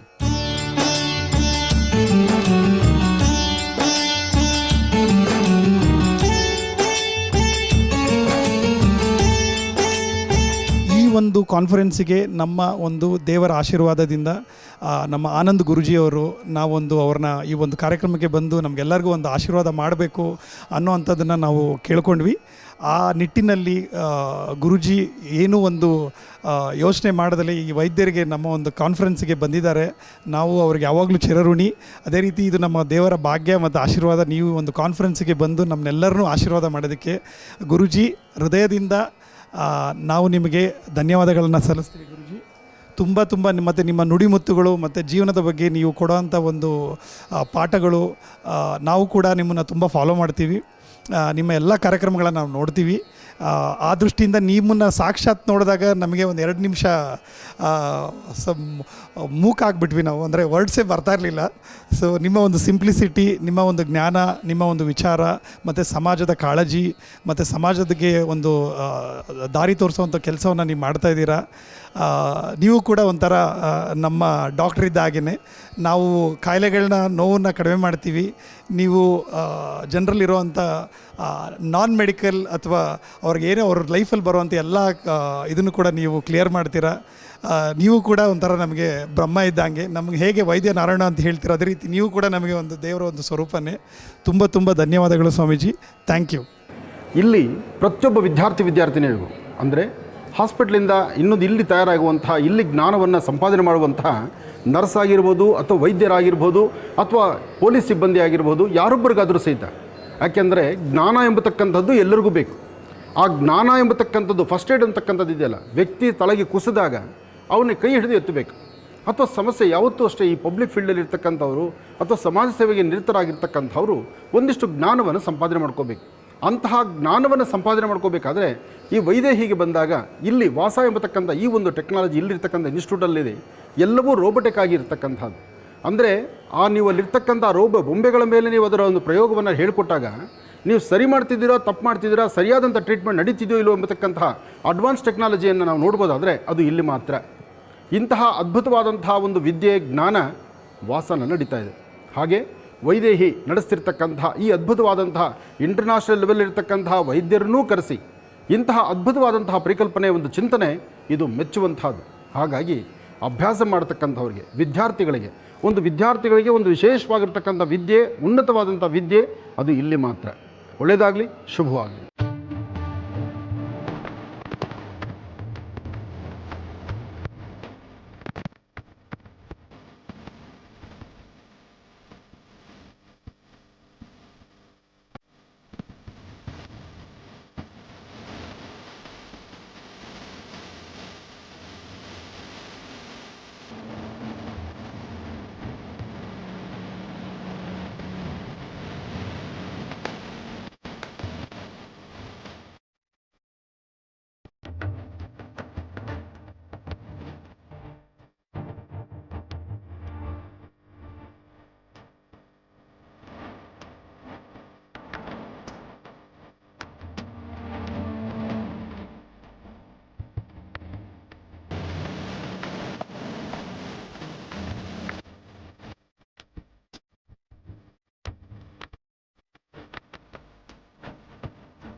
ವಿಶೇಷವಾಗಿರ್ತಕ್ಕಂತಹ ನಾನಾ ವಿಚಾರಗಳನ್ನು ಉಣಬಡಿಸುವಂತಹ ಬಹುಶಃ ಇವತ್ತು ನಮ್ಮ ಕರ್ನಾಟಕ ರಾಜ್ಯದಲ್ಲಿ ಆಧ್ಯಾತ್ಮಿಕತೆ, ಧಾರ್ಮಿಕತೆ, ಧರ್ಮ, ಸಂಸ್ಕೃತಿ, ಪುರಾಣಗಳು, ವೇದಗಳ ಉಪನಿಷತ್ತುಗಳು ಇದೆಲ್ಲದರ ಬಗ್ಗೆ ಪ್ರತಿನಿತ್ಯದ 24 ಗಂಟೆ ಅರಿದು ಕುಡಿದು ಸಮಾಜಕ್ಕೆ ಏನಾದರೂ ಒಂದು ಕಾಯಕ ಉಣಬಡಿಸಿ ಸಮಾಜವನ್ನು ಸರಿಯಾದ ದಾರಿ ಕರ್ಕೊಂಡು ಹೋಗ್ತಿದ್ದಾರೆ ಅಂದರೆ ಅದು ನಮ್ಮ ಪಾವಗಡ ಪ್ರಕಾಶ್ ರಾಯರು ಅಂದರೆ ಅದು ತಪ್ಪಾಗುವುದಿಲ್ಲ. ನಾವು ನೀವೆಲ್ಲರೂ ಸಹಿತ ಮುಕ್ತಿಗೆ ಮಾರ್ಗವನ್ನು ಹುಡುಕಬೇಕಾದ್ರೆ ಅದರ ಸೂಕ್ಷ್ಮವಾದಂಥ ರಹಸ್ಯಗಳು ಹೇಳೋ ಗುಣ ನಮ್ಮ ಪಾವಗಡ ಪ್ರಕಾಶ್ ಅವ್ರದ್ದು. ಅಂಥ ಮಹನೀಯರು ಇಂತಹ ವೇದಿಕೆಯಲ್ಲಿದ್ದು ಮುಕ್ತಿನಾಗನ ಬಗ್ಗೆ ಈಗಾಗಲೇ ಸಾಕಷ್ಟು ವಿಚಾರಗಳನ್ನು ತಿಳಿ ಹೇಳಿದ್ದಾರೆ. ಇನ್ನು ನಾನು ಹಿಂದೊಂದು ದಿವಸ ಈ ಆಲಯಕ್ಕೆ ಬಂದಿದ್ದೆ. ಆಗ ಬಂದಾಗಲೂ ಈಗಿರುವಂಥ ಆಲಯಕ್ಕೂ ಅಜಗಜಾಂತರ ವ್ಯತ್ಯಾಸ. ಸಾಮಾನ್ಯರಿಂದ ಸಾಧನೆ ಮಾಡಲಿಕ್ಕಾಗೋದಿಲ್ಲ. ಇಂತಹ ಅದ್ಭುತವಾದಂಥ ಚಿಂತನೆ ನಮ್ಮ ಭಾರತಕ್ಕೆ ಒಂದು ವಿಶೇಷತೆ ಅಂತ ಹೇಳ್ಬೋದು. ಭರತ ಖಂಡವೇ ಸಂತೋಷ ಪಡಬೇಕು ನಮ್ಮ ಭಾರತೀಯ ಹಿಂದೂ ಸನಾತನ ಧರ್ಮವನ್ನು. ನಮ್ಮ ಪಾವಗಡ ಪ್ರಕಾಶ್ ಅವರು ಹೇಳ್ತಿದ್ರಲ್ಲ, ಅವರು ಹೇಳುವಂಥ ಪ್ರತಿಯೊಂದು ವಿಧಿವಿಧಾನಗಳಲ್ಲೂ ಸಹಿತ ತಿಳ್ಕೊಳ್ಳುವಂಥದ್ದು ಸಾಕಷ್ಟು ವಿಚಾರ ಇದೆ. ಇವತ್ತು ನಮ್ಮ ಮನೆ ಮಕ್ಕಳಿಗೆ ನಾವು ಸಂಸ್ಕಾರದ ಪಾಠ ಹೇಳಬೇಕಾದ್ರೆ ಇಂಥ ಗುರುಗಳು ಹೇಳುವಂಥ ಪ್ರವಚನಗಳ ಬಗ್ಗೆ ಒಂದಷ್ಟು ಕಾಲ ಮಕ್ಕಳನ್ನು ಮುಂದೆ ಕೂಡಿಸ್ಬೇಕು ನಾವು. ಇನ್ನು ನಮ್ಮ ಚಕ್ರವರ್ತಿ ಸೂಲುಬೆಲೆ ಅವರು ಒಂದು ಪ್ರಕಾಶಮಾನವಾಗಿ ಮೊನ್ನೆ ಅಷ್ಟೇ ರಥಸಪ್ತಮಿ ಆಯಿತು. ಸೂರ್ಯ ತನ್ನ ಪ್ರಕಾಶಮಾನವಾಗಿರ್ತಕ್ಕಂಥ ಕಿರಣಗಳನ್ನು ಈ ಸೃಷ್ಟಿಯಲ್ಲಿ ಕೊಡೋದ್ರಿಂದಲೇ ಕಾಲಕ್ಕೂ ಸಹಿತ ಸರಿಯಾದಂಥ ಮಳೆ ಬೆಳೆ ಅಂತ. ಹಾಗೆ ಇವತ್ತು ಒಬ್ಬ ಯುವಕರನ್ನು ಸರಿಯಾದಂಥ ರೀತಿ ಯುವಕರನ್ನ ಸರಿದಾರಿ ತರಬೇಕಾದ್ರೆ ನಮ್ಮ ಚಕ್ರವರ್ತಿ ಸೂಲುಬೆಲೆ ಅಂತಹ ಒಳ್ಳೆ ನಿಪುಣರು ಬೇಕು, ವಾಗ್ಮಿಗಳು ಬೇಕು, ಹಾಗೆ ದಿಟ್ಟವಾಗಿ ಒಂದು ಕಿಚ್ಚದೆಯಿಂದ ಮಾತಾಡುವಂಥ ಶಕ್ತಿ ಬೇಕು. ಅಂಥ ಶಕ್ತಿ ಉಳ್ಳಂಥವರು ನಮ್ಮ ಚಕ್ರವರ್ತಿ ಸೂಲುಬೆಲೆ ಅವರು. ಇಲ್ಲಿ ಜಾತಿ ಮತ ಭೇದ ಪಂಥಗಳಿಲ್ಲ, ನಾವು ನೀವೆಲ್ಲರೂ ಒಂದೇ. ಅಂತಹ ಅದ್ಭುತವಾದಂತಹ ಚಿಂತನೆಯಲ್ಲಿ ಹೆಜ್ಜೆ ಹಾಕಿದಾಗ ಅದು ಸ್ವಾರಸ್ಯಕರವಾದಂತಹ ವಿಚಾರ ಆಗುತ್ತೆ. ಇನ್ನು ಶಿಲ್ಪಿಗಳನ್ನು ನೋಡಿದ್ರೆ ಶಿಲ್ಪಿಗಳು ಯಾವತ್ತಾದರೂ ಆ ವಿಮಾನ ಗೋಪುರ ತನಕ ಅವರು ಹತ್ತಿದ್ರೋ ಇಲ್ವೋ ನನಗೆ ಗೊತ್ತಿಲ್ಲ. ಯಾಕೆಂದರೆ ತುಂಬ ಸಣ್ಣ ಅವರು, ಸಣ್ಣಗಿರೋರು ಈ ಮಟ್ಟದ ಕಾಯಕ ಮಾಡ್ತಾರೆ ಅಂದರೆ ನನ್ನ ಪಕ್ಕದಲ್ಲಿರ್ತಕ್ಕಂಥ ರಾಯರು ಆಶ್ಚರ್ಯಪಟ್ಟಂಗೆ ನಾನು ಆಶ್ಚರ್ಯನೇ ಪಡ್ತಾ ಇದ್ದೇನೆ. ಯಾಕೆಂದರೆ ದೇಹ ಸಣ್ಣದು, ಅವರ ಮಾಡಿರುವಂಥ ಕಾಯಕ ಬಹಳ ದೊಡ್ಡದು. ಹಾಗಾಗಿ ಅವರ ಕೈಯಲ್ಲಿ ನಿರ್ಮಿತವಾಗಿರ್ತಕ್ಕಂಥ ಈ ಅದ್ಭುತವಾದಂಥ ರಾಜಗೋಪುರ, ಆ ಗೋಪುರದ ಒಂದೊಂದು ಶಿಲ್ಪಿಗಳಲ್ಲೂ ಸಹಿತ ಒಂದೊಂದು ವಿಗ್ರಹಗಳಲ್ಲೂ ಆ ಜೀವ ತುಂಬುವಂಥ ಕಳೆ ಅವರ ಕೈಗೆ ಇನ್ನಷ್ಟು ಸಿಗಲಿ. ಅವರು ಮಾಡುವ ಕಾಯಕಕ್ಕೆ ಅವರ ತಂದೆ ತಾಯಿ ಆಶೀರ್ವಾದದಿಂದ ಇನ್ನಷ್ಟು ಅದ್ಭುತವಾದಂಥ ಕೆಲಸಗಳು ಅವ್ರಿಗೆ ಸಿಗಲಿ ಅಂತ ನಾನು ದೇವರನ್ನ ಪ್ರಾರ್ಥನೆ ಮಾಡಿದೆ. ಇಂಥ ಶಿಲ್ಪಿಗಳಿಂದಲೇ ಮುಂದಿನ ಪ್ರಜೆಗಳಿಗೆ ನಮ್ಮ ಸಂಸ್ಕೃತಿ ಸಂಪ್ರದಾಯದ ಬಗ್ಗೆ ಇನ್ನಷ್ಟು ವಿಶೇಷವಾದಂಥ ಕಲ್ಪನೆಗಳಿಗೆ ಮಾರ್ಗದರ್ಶಕವಾಗಲಿ, ಒಳ್ಳೆಯದಾಗಲಿ. ಇಲ್ಲಿ ನಡೀತಿರ್ತಕ್ಕಂಥದ್ದು ವಿಶೇಷವಾಗಿರ್ತಕ್ಕಂಥ ಕುಂಭಾಭಿಷೇಕ. ಕುಂಭಾಭಿಷೇಕ ಎಲ್ಲಿ ನಡೀತಿದೆ, ಯಾರಿಗೆ ನಡೀತಾ ಇದೆ? ಇವತ್ತು ನಿಮ್ಮೆಲ್ಲರ ಕಣ್ಣು, ನಿಮ್ಮೆಲ್ಲರ ಚಿಂತನೆ, ನಾವು ಮೊಬೈಲ್ ತಿರುಗಿಸಿದ್ರೆ, ಟಿ ವಿ ನೋಡಿದ್ರೆ, ಸುದ್ದಿ ಬಂದರೆ, ಪೇಪರ್ ನೋಡಿದ್ರೆ ಎಲ್ಲ ಸಿಗ್ತಿರ್ತಕ್ಕಂಥದ್ದು ಪ್ರಯಾಗರಾಜ್ ಕುಂಭಮೇಳ. ಅಲ್ಲಿ ಕುಂಭಮೇಳ ಆಗಬೇಕಾದ್ರೆ ಅದರ ಹಿನ್ನೆಲೆ ಒಂದಿದೆಯಲ್ಲ, ಅದನ್ನು ನಾವು ಯಾರೂ ಅರ್ಥ ಮಾಡ್ಕೊಂಡಿಲ್ಲ. ಇವತ್ತು ಮುಕ್ತಿನಾಗ ಸಾನ್ನಿಧ್ಯದಲ್ಲಿ ನಡೀತಿರ್ತಕ್ಕಂಥ ಕುಂಭಾಭಿಷೇಕಕ್ಕೆ ಬಂದಿದ್ದೀವಿ. ಇಲ್ಲಿರ್ತಕ್ಕಂಥ ಬೃಹತ್ ಮಟ್ಟದ ನಾಗ ಅಂದು ಕುಂಭಮೇಳ ಆಗಲಿಕ್ಕೆ ಆತನ ಪ್ರಮುಖ ಸ್ಥಾನದಲ್ಲಿ ನಿಂತು ಕೆಲಸ ಮಾಡಿದ. ಹೇಗೆ ಮಾಡಿದ? ಸಮುದ್ರ ಮಂಥನ ಕಾಲದಲ್ಲಿ ಒಂದು ದೊಡ್ಡದಾದಂಥ ಒಂದು ಘಟಸರ್ಪವಾಗಿ ಇತ್ತ ದೇವತೆಗಳು ಅತ್ತ ರಾಕ್ಷಸರಿಗೆ ಸಹಾಯ ಮಾಡಿ ಅಮೃತವನ್ನು ತಂದು ಆ ಅಮೃತದ 4 ಹನಿ ಬಿದ್ದಿದ್ದರಿಂದನೇ ಅದು ಕುಂಭಮೇಳ ಆಯಿತು. ಅಂತಹ ಅದ್ಭುತವಾದಂಥ ಕುಂಭಮೇಳಕ್ಕೆ ದಾರಿ ಮಾಡಿಕೊಟ್ಟಂತಹದ್ದೇ ಈ ಬೃಹತ್ ಮಟ್ಟದ ನಾಗ. ಇಂತಹ ನಾಗೇಂದ್ರನ ಸಾನ್ನಿಧ್ಯದಲ್ಲಿ ಕುಂಭಮೇಳದ ಈ ಶುಭ ಸಂದರ್ಭದಲ್ಲಿ, ಇದೆಲ್ಲವೂ ಕುಂಭಮೇಳದ ಉತ್ಸವಗಳ ಕಾಲ, ಈ ಸನ್ನಿವೇಶದಲ್ಲಿ ಕುಂಭಾಭಿಷೇಕ ನಡೀತಿರ್ತಕ್ಕಂಥದ್ದು, ಈ ಕುಂಭಾಭಿಷೇಕಕ್ಕೆ ನೀವೆಲ್ಲರೂ ಬಂದಿರತಕ್ಕಂಥದ್ದು, ಇದು ನಿಮ್ಮೆಲ್ಲರ ಪೂರ್ವಜನ್ಮದ ಪುಣ್ಯವೇ ಸರಿ. ಹಾಗಾಗಿ ಬಹಳ ಅದ್ಭುತವಾದಂಥ ಕಾಲ. ಇವತ್ತು ನಡೀತಿರ್ತಕ್ಕಂಥ ಈ ಅದ್ಭುತವಾದಂಥ ಕುಂಭಮೇಳದ ಉತ್ಸವಕ್ಕೆ ನೀವೆಲ್ಲರೂ ಸಹಿತ ಭಾಗಿಯಾಗಿರ್ತಕ್ಕಂಥದ್ದು. ನಮ್ಮ ಚಕ್ರವರ್ತಿ ಸೂಲಬೇಲೆಯವರು ಹೇಳ್ತಿದ್ರು, ಎಷ್ಟು ಜನಕ್ಕೆ ಸಿಗಬೇಕು ಭಾಗ್ಯ, ನಮ್ಮಪ್ಪನಿಗೆ ಸಿಗಲಿಲ್ಲ ರಾಮ ಮಂದಿರ ಉದ್ಘಾಟನೆ ನೋಡುವಂಥ ಭಾಗ್ಯ. ಈ 144 ವರ್ಷಕ್ಕೆ ಒಂದಾವರ್ತಿ ಬರ್ತಕ್ಕಂಥ ಮಹಾಕುಂಭ ಸ್ನಾನ ನಮ್ಮ ತಂದೆಗೋ ತಾತನಿಗೋ ಸಿಗಲಿಲ್ಲ. ನಮಗೆ ಸಿಕ್ಕಿದೆ ಅಂದರೆ ನಮ್ಮಿಂದ ಇನ್ನು ಈ ಧರ್ಮಕ್ಕೆ ಇನ್ನೇನು ಮಾಡಬೇಕು, ಏನು ನಾವು ಹೇಗೆ ಬದುಕಬೇಕು ಎಂಬತಕ್ಕಂಥ ಬದುಕಿನ ಮಾರ್ಗಸೂಚನೆಗಳನ್ನು ನಾವು ಅರ್ಥಕೋಬೇಕಾಗಿದೆ. ಸುಮ್ಮನೆ ಬದುಕಿದ್ರೆ ಸಾಲದು, ಬದುಕಿರಬೇಕು. ಜೊತೆಗೆ ಇಂತಹ ಒಂದು ಅದ್ಭುತವಾದಂಥ ಈ ಶುಭ ಮುಹೂರ್ತಗಳನ್ನು ಉಪಯೋಗಿಸ್ಕೊಂಡು ಜೀವನದ ಮೌಲ್ಯಗಳನ್ನು ಮತ್ತಷ್ಟು ವೃದ್ಧಿಸ್ಕೊಳ್ಬೇಕು. ಸುಬ್ರಹ್ಮಣ್ಯಂರವರು ಇಂತಹ ಅದ್ಭುತವಾದಂಥ ಚಿಂತನೆಯನ್ನು ಮಾಡಿ ಇದು ಸಮಾಜಕ್ಕೆ ಒಂದು ಬೃಹತ್ ಮಟ್ಟದ ಕೊಡುಗೆಯನ್ನು ಕೊಟ್ಟು ವಿಶೇಷವಾಗಿರ್ತಕ್ಕಂಥ ರೀತಿ ಸೇವೆಯನ್ನು ಸಲ್ಲಿಸ್ತಾ ಇದ್ದಾರೆ. ಕೈಲಾಸದಲ್ಲಿ ಶಿವಪಾರ್ವತಿಯರು ಕೂತು ಒಮ್ಮೆ ಬಹಳ ಸುಂದರವಾದಂಥ ಕಾಲ ಆಲೋಚನೆ ಮಾಡ್ತಾ ಇರ್ತಾರೆ. ಸೃಷ್ಟಿಯಲ್ಲಿ ಏನಾದರೂ ಒಂದು ಸಾಧನೆ ಆಗಬೇಕಾದ್ರೆ ಆ ಸೃಷ್ಟಿಯ ಸಾಧನೆಗೆ ಶಕ್ತಿ ಹೆಣ್ಣು ಮುಖ್ಯನಾ ಗಂಡು ಮುಖ್ಯನಾ ಅಂತ ಕೇಳ್ತಾರೆ. ಅದನ್ನು ಪಾರ್ವತಿ ಶಿವನ ಕೇಳೋ ಮಾತು, ಸ್ವಾಮಿ ಈ ಸೃಷ್ಟಿನಲ್ಲಿ ಎಲ್ಲವೂ ವಿಶೇಷನೇ, ಲಕ್ಷ್ಮೀನಾರಾಯಣ ಅಂತ ಹೇಳಿದ್ದಾರೆ, ಹಾಗೆ ಸರಸ್ವತಿ ಮತ್ತು ಬ್ರಹ್ಮ ಅಂತ ಹೇಳಿದ್ದಾರೆ, ಶಿವ ಪಾರ್ವತಿ ಅಂತಾರೆ. ಯಾಕೆ ಪಾರ್ವತಿ ಶಿವ ಅಂತ ಯಾಕೆ ಬರಲಿಲ್ಲ ಅಂತ ಕೇಳ್ತಾರೆ. ಆಕೆ ಕೇಳಿದಂಥ ಮಾತನ್ನು ಶಿವ ಸಂತೋಷದಿಂದ ಒಪ್ಕೊಳ್ತಾನೆ. ಹೌದು, ಈ ಸೃಷ್ಟಿನಲ್ಲಿ ಎಲ್ಲವೂ ಹೆಣ್ಣಿನಿಂದಲೇ, ಸೃಷ್ಟಿಯ ಮೂಲ ಹೆಣ್ಣು. ನಿನ್ನಂಥ ಹೆಣ್ಣು ಮಕ್ಕಳಿಂದಲೇ ಒಂದು ಸಮಾಜ ಒಂದು ಸುಂದರವಾದಂಥ ನಡಿಬೇಕಾಗಿದೆ. ಹಾಗಿರಬೇಕಾದ್ರೆ ಎಲ್ಲವನ್ನೂ ಸಹಿತ ಧೈರ್ಯವಾಗಿ ಮುಂದೆ ಹೆಜ್ಜೆ ಹಾಕಬೇಕಾದ್ರೆ ಒಂದು ಗಂಡಿನ ಹಿಂದೆ ಒಂದು ಹೆಣ್ಣು ಇರಬೇಕು. ತಂದು ಕೊಟ್ಟಿರ್ತಕ್ಕಂಥದ್ದನ್ನು ಉಳಿಸಿ 4 ಕಾಸು ಅದನ್ನು ಜೋಪಾನ ಮಾಡಿ ಒಂದು ಒಳ್ಳೆ ಧರ್ಮ ಮಾರ್ಗವಾಗಿ ನಡಿ ಅಂತ ಹೇಳುವಂಥದ್ದು ಒಂದು ಹೆಣ್ಣಿನ ಕಾಯಕ ಇರುತ್ತೆ. ಹಾಗೆ ಹೆಣ್ಣಿನ ಜವಾಬ್ದಾರಿ ಇಷ್ಟಿರೋದ್ರಿಂದ ಅದನ್ನು ಮಾಡುವಂಥ ಕೈಂಕರ್ಯಗಳು ಏನೇ ಗಂಡಸು ಮಾಡ್ಕೊಂಬಂದರೂ ಅದರಲ್ಲಿ ಬೇಕು ಬೇಡಗಳನ್ನು ಸರಿಯಾದ ರೀತಿ ಚಿಂತನೆ ಮಾಡಬೇಕಾದ್ದು ಒಂದು ಹೆಣ್ಣಿನ ಪಾತ್ರ ಅಂತ ಹೇಳ್ತಾರೆ. ಆದರೆ ಹೆಣ್ಣಿನ ಮನಸ್ಸು ಹೇಗಿರುತ್ತಪ್ಪ ಅಂದರೆ, ತನಗೆ ಬೇಕಾಗಿರ್ತಕ್ಕಂಥ ಸಿರಿ ಸಂಪತ್ತುಗಳ ಬಗ್ಗೆ ಹೆಣ್ಣಿನ ಮನಸ್ಸು ಭಾಳ ಮುಂದೆ ಹೋಗುತ್ತೆ. ಯಜಮಾನರಿಗೆ ಈ ತಿಂಗಳು ಸಂಬಳ ಜಾಸ್ತಿ ಆದರೆ ಒಂದು ಓಲೆ ತೊಗೊಂಬರ್ಬೇಕು ಅಂತ ಯೋಚನೆ ಮಾಡ್ತಾರೆ ಹೆಣ್ಮಕ್ಳು. ಈ ತಿಂಗಳು ಅವರು ಬರ್ತಕ್ಕಂಥ ವರಮಾನದಲ್ಲಿ ಸಾಕಷ್ಟು ಒಂದು 5,000 ಜಾಸ್ತಿ ಬಂತು ಅಂದರೆ ಯಾವುದಾದ್ರು ಕಾಂಚೀವರಂ ಸೀರೆಗೆ ಹೋಗಿ ಒಂದು ಸೀರೆ ತೊಗೊಂಡು ಬರಬೇಕು ಅಂತ ಹೆಣ್ಮಕ್ಳು ಯೋಚನೆ ಮಾಡ್ತಾರೆ. ನಿಮಗೊಂದು ಜೊತೆ ಪಂಚೆ ತೊಗೊಳ್ಳಿ ಅಂತ ಹೆಣ್ಮಕ್ಳು ಹೇಳೋದು ತುಂಬ ಕಡಿಮೆ. ಹೋಗಿ ಒಳ್ಳೆ ಸೀರೆ ತೊಗೊಂಡು ಬರೋಣ ರೀ, ಗೋಲ್ಡ್ ರೇಟ್ ಸ್ವಲ್ಪ ಕಡಿಮೆ ಆಗಿದೆ, 1-2 ಗ್ರಾಮ್ ಗೋಲ್ಡ್ ತೊಗೊಂಬರೋಣ ಅಂತ ಹೇಳ್ತಾರೆ. ಆ ಗೋಲ್ಡ್ ಏನಕ್ಕಾಗಿ ತಂದಿಟ್ಕೊಳ್ತಾರೆ? ಅವ್ರ ಚಿಂತನೆ ಇರುತ್ತೆ ನಾಳೆ ಮಕ್ಕಳಿಗೆ ಉಪಯೋಗ ಆಗುತ್ತೆ ಅಂತ. ಆದರೆ ಅವ್ರ ಆಲೋಚನೆ ದುಡ್ಡು ತಂದಿರೋ ನೀವಲ್ವಾ, ನಿಮಗೊಂದು 2 ಗ್ರಾಮ್ ಬಂಗಾರ ಉಂಗುರ ಮಾಡಿಸ್ಕೊಡ್ತೀನಿ ಅಂತ ಹೆಂಡತಿ ಹೇಳೋದಿಲ್ಲ. ಆದರೆ ಇಲ್ಲಿರ್ತಕ್ಕಂಥ ಇವತ್ತು ಗೌರಿ ಸುಬ್ರಹ್ಮಣ್ಯರವರು ಯಜಮಾನರ ತಂದು ಕೊಟ್ಟಿರ್ತಕ್ಕಂಥದ್ದನ್ನು ಯಜಮಾನರು ಹಾಕ್ತಕ್ಕಂಥ ಈ ಒಂದು ವಿಶೇಷವಾಗಿರ್ತಕ್ಕಂಥ ಮುಕ್ತಿನಾಗ ಸಾನ್ನಿಧ್ಯಕ್ಕೆ ತಮ್ಮನ್ನು ತಾವು ತೊಡಗಿಸ್ಕೊಂಡು ನೀವೇನು ಮಾಡ್ತೀರಂತ ಒಂದಿಸಕ್ಕೂ ಪ್ರಶ್ನೆ ಮಾಡಿದ್ರೋ ಇಲ್ವೋ, ಅವರ ಸಂಪಾದನೆ ಎಲ್ಲ ತೊಗೊಂಬಂದು ಇಲ್ಲೇ ಒಂದು ಸರೋವರಕ್ಕೆ ಹಾಕಿದ್ರು. ಈ ಸರೋವರಕ್ಕೆ ಹಾಕಿ ಇವತ್ತಿಷ್ಟು ದೊಡ್ಡದಾದಂಥ ಬೃಹತ್ ಮಟ್ಟದ ಮುಕ್ತಿನಾಗನ್ನು ನೋಡಿದ್ರು. ಅದಕ್ಕೆ ಶಿವ ಒಂದು ಮಾತು ಹೇಳ್ತಾನಂತೆ ಕೈಲಾಸದಲ್ಲಿ, ನೋಡು ಏನೇ ಆದರೂ ಎಲ್ಲರೂ ವಾಸ ಮಾಡ್ತಕ್ಕಂಥ ಸ್ಥಳ ಯಾವುದು? ಲಕ್ಷ್ಮೀನಾರಾಯಣ ಆತ ವೈಕುಂಠದಲ್ಲಿದ್ದಾನೆ. ಸಾಕಷ್ಟು ಸಿರಿ ಸಂಪತ್ತು ಎಲ್ಲ ಅಲ್ಲಿದೆ. ಬ್ರಹ್ಮ ಆತ ಒಂದು ನೀರದಲ್ಲಿದ್ದಾನೆ. ಶಾರದೆ ಎಲ್ಲರಿಗೂ ಅನುಗ್ರಹ ಮಾಡ್ತಾಳೆ. ಆದರೆ ತಾಯಿ ಅನ್ನಪೂರ್ಣೆಯಾಗಿ ಎಲ್ಲರ ಹೊಟ್ಟೆ ನೀನು ತುಂಬಿಸ್ತಾ ಇದೆಯಾ. ಹಾಗೆ ನಾನು ನಂದು ಅಂತ ಎಲ್ಲ ಆಸೆ ಆಕಾಂಕ್ಷೆಗಳು ಮನುಷ್ಯನಿಗೆ ನಾವು ಕೊಟ್ಟಿದ್ದೀವಿ. ಕೊಟ್ಟಂಥದ್ದನ್ನು ಸಂಪಾದನೆ ಮಾಡಿಕೊಳ್ತಾರೆ. ಸಂಪಾದನೆ ಮಾಡಿ ಕೊನೆಯ ದಿವಸ ಈ ದೇಹದಿಂದ ಒಳಗಿರುವಂಥ ಜ್ಯೋತಿ ಹಾರಿ ಮೇಲಿಗೆ ಬಂದಾಗ, ಮನೆಯ ಮುಂದೆ ಈ ದೇಹ ಇದ್ದಾಗ, ದೇಹದಿಂದ ಜ್ಯೋತಿ ಆಚೆ ಹೋಗಿರ್ತಕ್ಕಂಥದ್ದು ಸಡನ್ನಾಗಿ ಅದು ನಮ್ಮ ಹತ್ರಕ್ಕೆ ಬರೋದಿಲ್ಲ. ಯಾರ್ಯಾರು ಬಂದಿದ್ದಾರೆ ಇಲ್ಲಿ ಅಂತ ಎಲ್ಲವನ್ನೂ ನೋಡ್ತಾ ಇರುತ್ತೆ. ಎಲ್ಲರನ್ನೂ ನೋಡ್ತಾ ಸುತ್ತಮುತ್ತ ನಿಂತ್ಕೊಂಡು ಯಾರು ಅಳ್ತಾ ಇದ್ದಾರೆ, ಯಾರು ರೋಧಿಸ್ತಾ ಇದ್ದಾರೆ, ಯಾರು ನನ್ನ ಬಗ್ಗೆ ಏನು ಮಾತಾಡ್ತಿದ್ದಾರೆ, ನಾನು ಇರೋ ತನಕ ನನ್ನ ಹತ್ರ ಹೇಗಿದ್ದರು, ಆಮೇಲೆ ನನ್ನ ಬಗ್ಗೆ ಏನು ಮಾತಾಡ್ತಾರೆ ಅಂತ ಆ ಆತ್ಮ ಪ್ರತಿಯೊಬ್ಬರೂ ನೋಡ್ತಾ ಇರುತ್ತೆ.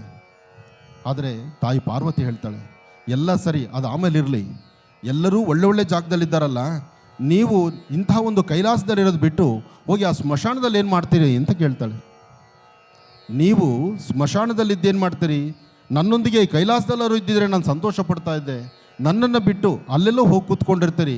ಕನಿಷ್ಠ ಪಕ್ಷ ಅವ್ರಿಗೆ ಲಕ್ಷ್ಮೀನಾರಾಯಣ ಅಂತಿದೆ, ಇಲ್ಲಿ ಶಿವ ಪಾರ್ವತಿ ಆದರೂ ಸಹಿತ ನಾವು ಇಬ್ಬರು ಜೊತೆಯಲ್ಲಿರೋಣ ಅಂದರೆ ಹೋಗಿ ಸ್ಮಶಾನವಾಸಿ ನೀವು ಅಂತ ಹೇಳ್ತಾರೆ. ಆಗ ಶಿವ ಅಲ್ಲೊಂದು ಮಾತು ಹೇಳ್ತಾನೆ, ನೋಡು, ದೇಹದಿಂದ ಈ ಜ್ಯೋತಿ ಆಚೆ ಬಂದ ಮೇಲೆ, ಈ ದೇಹ ಮನೆಯಿಂದ ಹೊರಗಡೆ ಮಲಗಿಸಿದ ಮೇಲೆ ಎಷ್ಟೊತ್ತಿಗೆ ಏನು ಅಂತ ಕೇಳುವಂಥ ಕಾಲದಲ್ಲಿ ಅಲ್ಲಿಂದ ಮುಂದೆ ನಡಿಬೇಕಾದ್ರೆ ಆ ದೇಹದ ಜೊತೆ ಬರ್ತಕ್ಕಂಥವ್ರು ಒಂದು 4 ಜನ, 20 ಜನ, 150 ಜನ ಬಂದವರೆಲ್ಲ ಅಲ್ಲಲ್ಲೇ ಹಿಂದಕ್ಕೆ ಬಂದುಬಿಡ್ತಾರೆ. ಪ್ರತಿಯೊಂದು ಕಾರ್ಯಕ್ರಮದಲ್ಲೂ ನಾನು ಮುಂದು ಅಂತ ಬರ್ತಕ್ಕಂಥವ್ರು ಈ ದೇಹವನ್ನು ಕಳಿಸ್ಬೇಕಾದ್ರೆ ದೇಹದ ಹಿಂದೆ ಬರ್ತಾರೇನ, ಮುಂದಕ್ಕೆ ಬರೋದಿಲ್ಲ.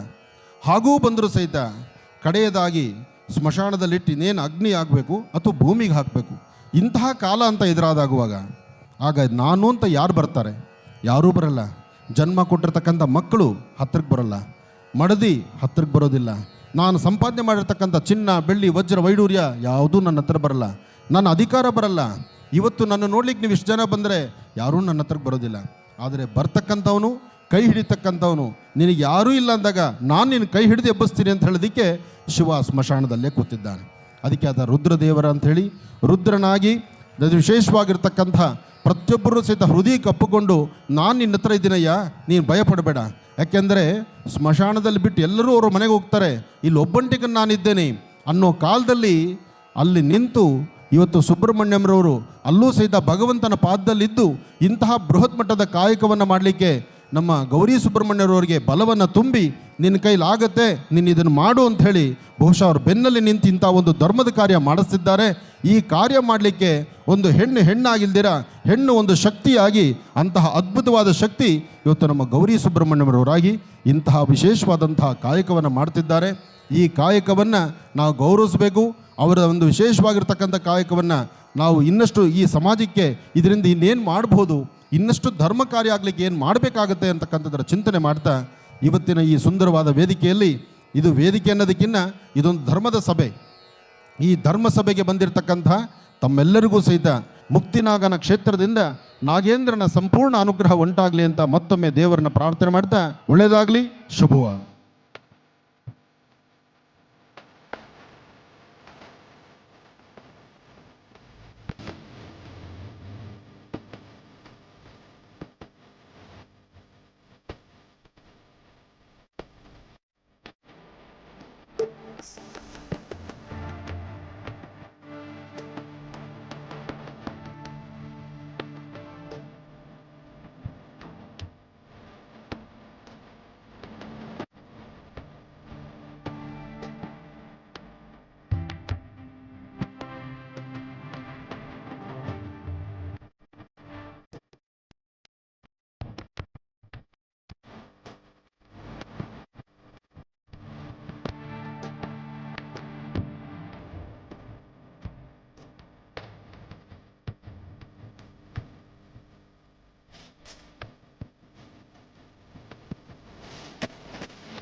ಓಂ ಸುಬ್ರಹ್ಮಣ್ಯೋಹಂ ಸುಬ್ರಹ್ಮಣ್ಯೋಹಂ ಸುಬ್ರಹ್ಮಣ್ಯೋಹಂ. ನಾಗೇಂದ್ರನಾದಂತಹ ವಿಶೇಷವಾಗಿರ್ತಕ್ಕಂತಹ ಮುಕ್ತಿನಾಗನ ಸಾನ್ನಿಧ್ಯದಲ್ಲಿ ಇವತ್ತು ನಾವಿದ್ದೇವೆ. ಈ ವಿಶೇಷವಾಗಿರ್ತಕ್ಕಂಥ ಮುಕ್ತಿನಾಗನ ಸಾನ್ನಿಧ್ಯ ರಾಮುಹಳ್ಳಿಯಲ್ಲಿ ಇರ್ತಕ್ಕಂಥದ್ದು. ರಾಮುಹಳ್ಳಿಯಲ್ಲಿರ್ತಕ್ಕಂತಹ ಅದ್ಭುತವಾದಂತಹ ಮುಕ್ತಿನಾಗನ ಸಾನ್ನಿಧ್ಯ. ಇನ್ನೇನು ಆಗೋ ಈಗ ಅಂದರೆ ಎದುರಾಗ್ತಿರ್ತಕ್ಕಂಥದ್ದು ಶಿವರಾತ್ರಿಯ ಉತ್ಸವ, ಈಗ ಕುಂಭಮೇಳದ ಉತ್ಸವ. ಕುಂಭಮೇಳದ ಉತ್ಸವದಲ್ಲಿ ಪ್ರಧಾನ ಪಾತ್ರವನ್ನು ನುಡಿದ್ದು ಅಂದು ಘಟಸರ್ಪ. ಆ ಸರ್ಪದ ಸಹಾಯದಿಂದಲೇ ಸಮುದ್ರ ಮಂಥನ ಆದದ್ದು. ಸಮುದ್ರ ಮಂಥನ ಆದ ನಂತರವೇ ಬಂದಂಥದ್ದು ಅಮೃತ. ಆ ಅಮೃತದ 4 ಬಿಂದುಗಳು ಬಿದ್ದಿದ್ದರದೇ ಕುಂಭಮೇಳ. ಅಂತಹ ನಾಗೇಂದ್ರನ ವಿಶೇಷವಾಗಿರ್ತಕ್ಕಂಥ ಆರಾಧನೆ ನೋಡ್ಬೋದಾದರೆ, ಬೃಹತ್ ಮಠದ ನಾಗ ಹೇಗಿರ್ತಾನೆ ಅಂತ ನೋಡ್ಬೋದಾದರೆ ಆ ಕಲ್ಪನೆ ಇಲ್ಲಿರ್ತಕ್ಕಂಥ ಮುಕ್ತಿನಾಗ. ಅಂತಹ ಅದ್ಭುತವಾದಂತಹ ಮುಕ್ತಿನಾಗನ ಸಾನ್ನಿಧ್ಯದಲ್ಲಿ ಇವತ್ತಿನ ದಿವಸ ವಿಶೇಷವಾಗಿರ್ತಕ್ಕಂಥ ವಿಮಾನಗೋಪುರ ಮತ್ತು ಕುಂಭಾಭಿಷೇಕ, ಅದರಲ್ಲೂ ಪ್ರಧಾನವಾಗಿರ್ತಕ್ಕಂಥ ರಾಜಗೋಪುರ. ಒಂದು ದೇವಾಲಯ, ಒಂದು ಗರ್ಭಗುಡಿ ಅಂದರೆ ದೇವಾಲಯದ ಗರ್ಭಗುಡಿಯ ಮೇಲ್ಭಾಗದಲ್ಲಿರ್ತಕ್ಕಂಥದ್ದು ವಿಮಾನ ಗೋಪುರ, ಅದು ಶಿರೋಭಾಗ. ಹಾಗೆ ದೇವಾಲಯದ ಮುಂಭಾಗ ಬರ್ತಕ್ಕಂಥದ್ದು ರಾಜಗೋಪುರ, ಅದು ಪಾದದ ಭಾಗ. ಆ ಮೇಲಿರ್ತಕ್ಕಂಥ ಕಳಶಗಳೇ ಭಾಳ ವಿಶೇಷವಾಗಿರ್ತಕ್ಕಂಥದ್ದು. ಒಂದು ದೇವಾಲಯಕ್ಕೆ ಬಂದಾಗ ದೇವರ ದರ್ಶನ ಆಗಿದ್ದರೂ ಆ ರಾಜಗೋಪುರದ ಮೇಲ್ಭಾಗದಲ್ಲಿರ್ತಕ್ಕಂಥ ಕಳಶವನ್ನು ದರ್ಶನ ಮಾಡಿದ್ರೆ ಅವರಿಗೆ ಮುಕ್ತಿ ಅಂತ ಹೇಳ್ತಾರೆ. ಅಂತಹ ಅದ್ಭುತವಾದಂತಹ ವಿಶೇಷವಾಗಿರ್ತಕ್ಕಂಥ ಕರ್ನಾಟಕ ರಾಜ್ಯದಲ್ಲಿ ರಾಮುಹಳ್ಳಿಯಲ್ಲಿರ್ತಕ್ಕಂಥ ಮುಕ್ತಿನಾಗನ ಸಾನ್ನಿಧ್ಯಕ್ಕೆ ಒಂದು ವೈಭವೀಪೂರಿತವಾಗಿರ್ತಕ್ಕಂಥ ಪ್ರಧಾನವಾಗಿರ್ತಕ್ಕಂಥ ರಾಜಗೋಪುರ ಇರ್ತಕ್ಕಂಥದ್ದು, ರಾಜಗೋಪುರದ ಕುಂಭಾಭಿಷೇಕ ನಡೆದಿರ್ತಕ್ಕಂಥದ್ದು ಇವತ್ತು ನಮ್ಮ ನಿಮ್ಮೆಲ್ಲರ ಸೌಭಾಗ್ಯವೇ ಸರಿ. ಮತ್ತೊಮ್ಮೆ ಮಗದೊಮ್ಮೆ ಭಗವಂತನ ಮುಕ್ತಿನಾಗನ ಸಂಪೂರ್ಣ ಅನುಗ್ರಹದಿಂದ ನಾಡಿನ ದೇಶದ ಸಮಸ್ತರಿಗೂ ಸಹಿತ ಒಳ್ಳೆಯದಾಗಲಿ, ಶುಭವಾಗಲಿ.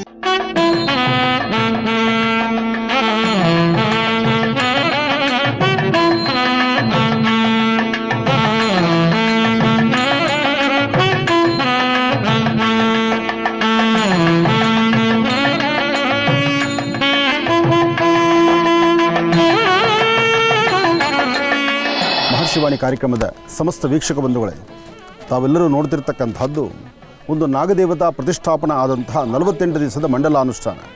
48 ದಿವಸದ ಮಂಡಲಾನುಷ್ಠಾನ ಜೊತೆಗೆ ಈ ವಿಶೇಷವಾಗಿರ್ತಕ್ಕಂಥ ನಾಗದೇವತಾ ಅನುಷ್ಠಾನ. ಎಲ್ಲಿ ನಾಗದೇವರಿಗೆ ವಿಶೇಷವಾಗಿರ್ತಕ್ಕಂಥ ಸ್ಥಾನಮಾನ ಇರುತ್ತೋ, ಪ್ರತಿಯೊಂದು ಊರು, ಗ್ರಾಮ, ಪ್ರತಿಯೊಂದು ಭಾಗದಲ್ಲೂ ಒಬ್ಬ ರೈತ ತನ್ನ ಜಮೀನಲ್ಲಿ ಕೆಲಸ ಮಾಡಬೇಕಾದ್ರೂ ಸಹಿತ ನಾಗದೇವರಿಗೊಂದು ನಮಸ್ಕಾರ ಮಾಡ್ತಾನೆ.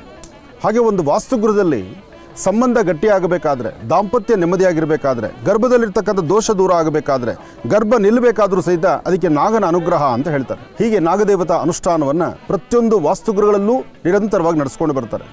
ಅಂತಹದ್ರಲ್ಲಿ ಒಂದು ಊರಲ್ಲಿ, ಒಂದು ಗ್ರಾಮದಲ್ಲಿ ನಾಗದೇವತಾ ಪ್ರತಿಷ್ಠಾಪನೆ ಮಾಡ್ತಕ್ಕಂಥದ್ದು ಬೃಹತ್ ಮಠದ ಅಶ್ವತ್ಥ ವೃಕ್ಷ ಆಗಿರಲಿ, ಬೇವಿನ ವೃಕ್ಷ ಆಗಿರಲಿ, ಆ ವೃಕ್ಷಗಳ ಮಧ್ಯದಲ್ಲಿ ನಾಗನ ಪ್ರತಿಷ್ಠಾಪನೆ ಮಾಡಿದಾಗ ಆ ಊರು ಕ್ಷೇಮ ಅಂತ ಹೇಳ್ತಾರೆ.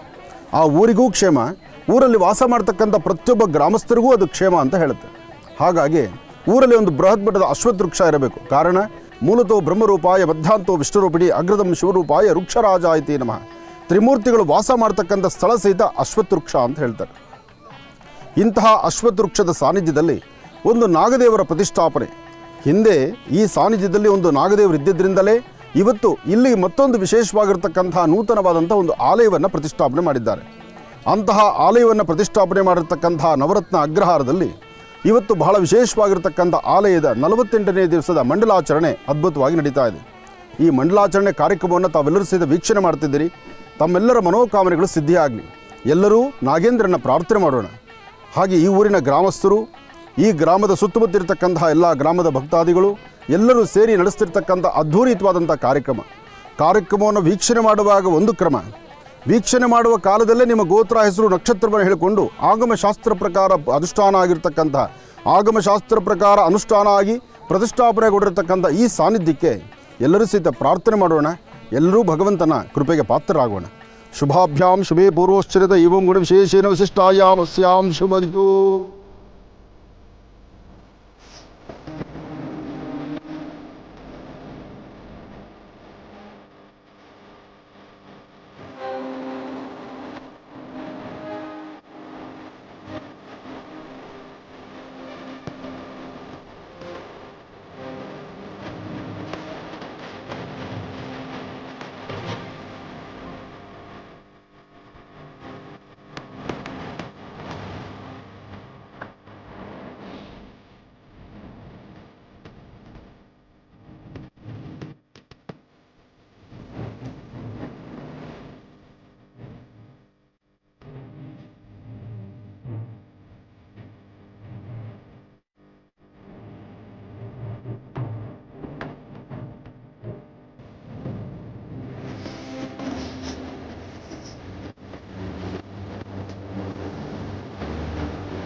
ಹಿಂದೂ ಧರ್ಮದಲ್ಲಿ ನಾಗದೇವತೆಗಳಿಗೆ ಅತ್ಯಂತ ವಿಶೇಷವಾದ ಒಂದು ಪ್ರಾಶಸ್ತ್ಯವನ್ನು ಸಾನ್ನಿಧ್ಯವನ್ನು ಕೊಟ್ಟಿದ್ದೇವೆ.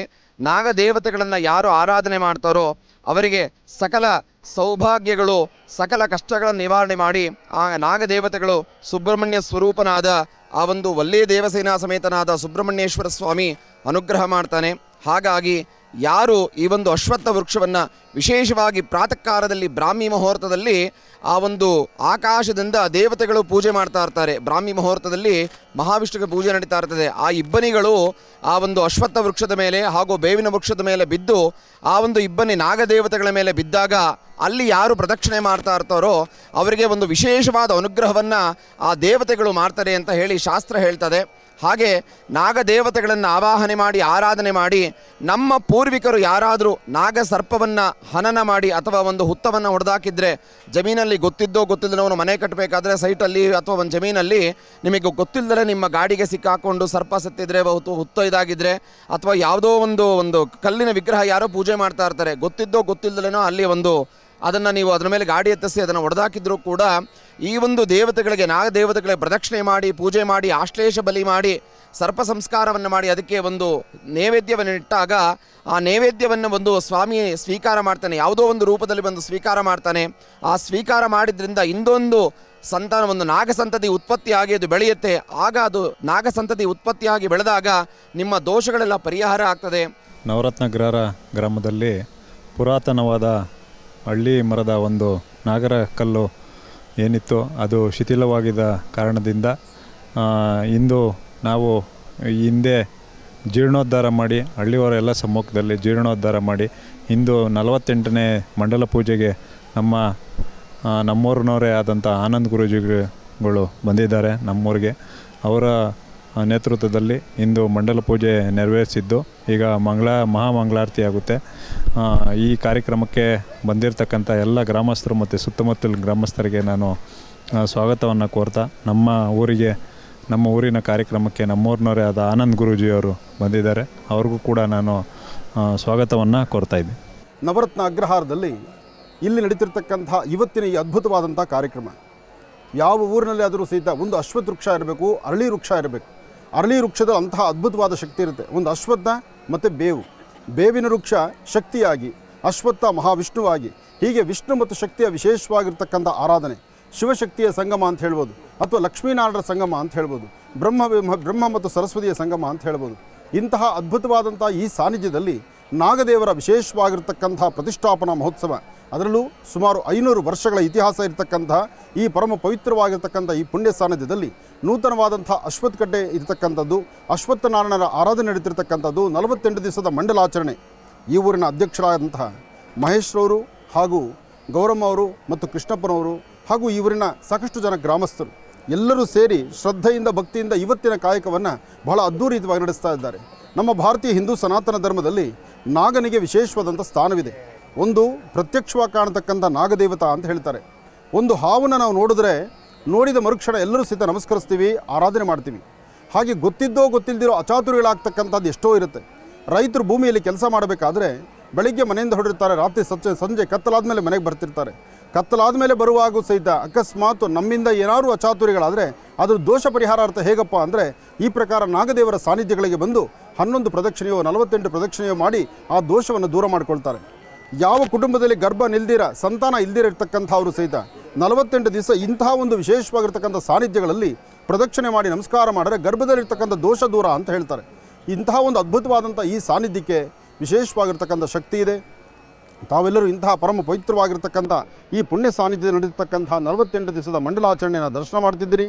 ತಮ್ಮೆಲ್ಲರಿಗೂ ಒಳ್ಳೆಯದಾಗಲಿ, ಶುಭವಾಗಲಿ.